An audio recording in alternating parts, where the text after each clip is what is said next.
அர்ஜுனா, மின்னலொளியை தான் திருமணம் செய்து 9 ஆண்டு காலமாகிவிட்டது. முறையிடுகிறார்கள். தன் தந்தையாகப்பட்ட மேகராஜன் முறையிடுகிறார். தம்பி அர்ஜுனன் திருமணம் செய்து 9 ஆண்டு காலமாக என் மகளை மின்னலொளியை என்னுடைய அரமனையில் விட்டு சென்றவன். அர்ஜுனன் வரவில்லை. வந்து அழைத்து செல்லுங்கள், இல்லை என்றால் பாண்டவர் குலத்துக்கே பங்கம் நேர்ந்து விடும் என்று சொல்ல அந்த வார்த்தை கேட்டு அண்ணன் தருமர் அர்ஜுனா மேகலோகம் சென்று மின்னலொளியினுடைய தேவியாகப்பட்ட மின்னலொளியால் அழைத்து வாடா அப்படி என்று சொன்னார்கள். சரி என்று சொன்னேன். மீண்டும் ஒரு வார்த்தை என்ன சொன்னார் அண்ணன் தர்மர்? அர்ஜுனா, 12 அழகு, 11 வயர், 32 லட்சணம், ஒரு அழகு குறையக்கூடாது, விண்ணப்படாத மேலும் விண்ணமில்லாமல் வர வேண்டும் அப்படி என்று சொல்ல நான் எவ்வளவு தூரமே போராடி பார்த்தேன். உண்மைதான், மின்னலொளி என்னுடைய பேசவில்லை.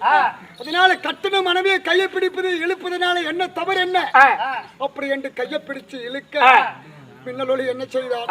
என்னை பிடித்து தள்ளிவிட்டு என்னுடைய உச்சமில்லாத வேலை உச்சமாகி விட்டதா.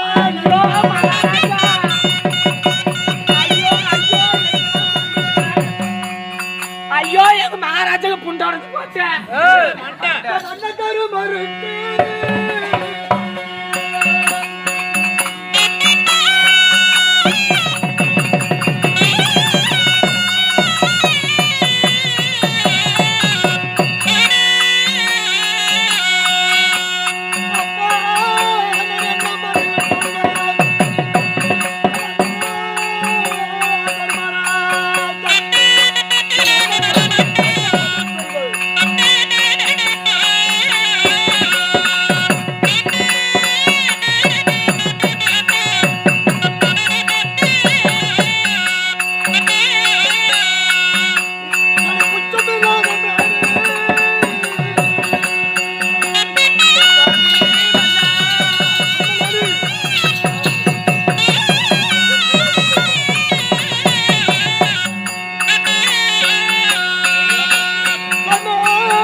சென்று மின்னலொளி அழைத்து வாடா தம்பி அர்ஜுனா என்று சொன்னார்கள்.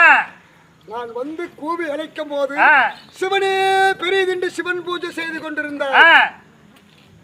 கட்டின மனைவியை கை பிடித்து இழுப்பதனால என்ன தவறு என்ன அப்படி என்று சொல்லி நான் கை குட்டி இழுக்க என்னை பிடித்து தள்ளி விட்டு நான் விழுந்து என்னுடைய மண்டை ஒடிந்து விட்டது. உச்சமில்லாத வேணி உச்சமாகி விட்டது.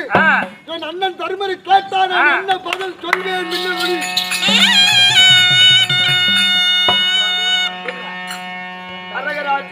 சம்பவ மகாதேவன் அந்த சிவனையை நோக்கி நான் தமம் செய்கின்றேன். கணவர் வருவார் சொல்லி பலிவேல் வெளி வச்சு பார்த்திருந்தேன். அதனால இன்றைக்கு வருவார், நாளைக்கு வரான்னு சொன்னேன். என் தந்தையார் சொன்ன போல மண்ணால எங்க செய்து மகா பூஜை செய்து செய்தான். ஆனா செஞ்சுட்டு இருந்தேன். என் தந்தையார் சொன்னார், கட்டிய கணவரே வந்து அழைத்தாலும் நீ பூஜை முடிக்க கூடாது, முடி வரைக்கும் நீ எந்திரிக்க கூடாது, கண்ணெடுத்து பார்க்க கூடாது. நானே வந்து கூப்பிட்டா கூட அந்த 48 நாள் மண்டபம் ஒரு நிமிடம் இருக்க வரைக்கும் கூட கண் தெரிந்து பார்க்க கூடாதுன்னு சொல்லி என் தந்தையார் சொன்னார். அந்த கட்டளை தான் நீங்களும் வந்தது கூட எனக்கு தெரியாம அந்த சிவன் மேலேயே நான் தானத்துல வந்திருந்தேன். பூஜை செய்யலாம் இருந்தேன். ஆமா மின்னலொளி, இந்த சிவலிங்கத்துக்கு யாருக்காக பூஜை செய்தாய்? கட்டிய கணவருக்காக தான். கட்டிய கணவரை அரமனைக்கு வர வேண்டும் என்றுதானே பூஜை செய்தாய்? ஆமா. கட்டிய கணவன் வந்து விட்டேன் அல்லவா? கணவன் வந்து விட்டா உனக்கு என்னடி பூஜை? உனக்கு என்ன பூஜை என்ன? கணவன் வந்து விட்டா வாருங்கள் சாமி வண்ணா என்று வரிசையுடன் அழைக்க வேண்டும் அல்லவா? செய்தது தவறு.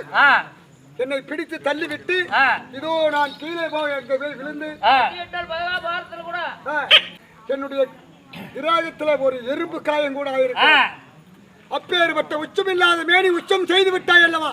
அண்ணன் தருமதி கேட்டா நான் என்ன சொல்வேன்? இப்பொழுது நான் உன்னை என்ன செய்ய போகிறேன் தெரியுமா? உன்னை அனுப்பி